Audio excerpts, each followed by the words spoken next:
മമത മോഹൻദാസ് ഇനി വ്യവസായിയുടെ റോളിൽ.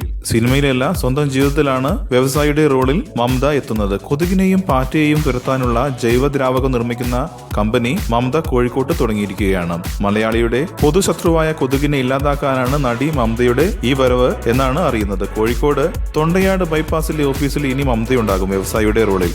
ബിസിനസ് മേഖലയിൽ തിളങ്ങാനുള്ള കഴിവ് കണ്ടെത്തിയത് അച്ഛനാണെന്ന് മമത പറയുന്നു. കൊതുകിനെ നശിപ്പിക്കാനുള്ള ദ്രാവകമാണ് ഉൽപ്പന്നത്തിൽ പ്രധാനം. പാറ്റശല്യം ഒഴിവാക്കാനുള്ള ദ്രാവകവും അവതരിപ്പിക്കുന്നുണ്ട്. ബിസിനസ് എന്നും തന്റെ മനസ്സിൽ ഉണ്ടായിരുന്നു എന്നും മമത പറയുന്നു. എല്ലാ ഉൽപ്പന്നങ്ങളും 100% ഓർഗാനിക് ആണെന്ന് മമത പറഞ്ഞു. ക്യാൻസറിനോട് പൊരുതി ജീവിതത്തെ തിരികെ പിടിച്ച മമത ബിസിനസ് ആരംഭിക്കുമ്പോൾ അത് ജൈവ ഉൽപ്പന്നങ്ങളാകണമെന്ന് നിർബന്ധം പിടിച്ചിരുന്നു. റിട്ടയർഡ് IPS ഉദ്യോഗസ്ഥനായ ഡി സാലിയാണ് മമതയുടെ ബിസിനസ് പങ്കാളി. ഇവർക്ക് പുറമെ യുവനിരയും കമ്പനിയുടെ തലപ്പത്തുണ്ട്. കോട്ടക്കലാണ് ഫാക്ടറി സ്ഥാപിക്കുന്നത്. കൂടുതൽ സിനിമാ വാർത്തകൾക്കും വിശേഷങ്ങൾക്കും ഇപ്പോൾ തന്നെ സബ്സ്ക്രൈബ് ചെയ്യൂ മലയാളം ക്രിയേഷൻസ്.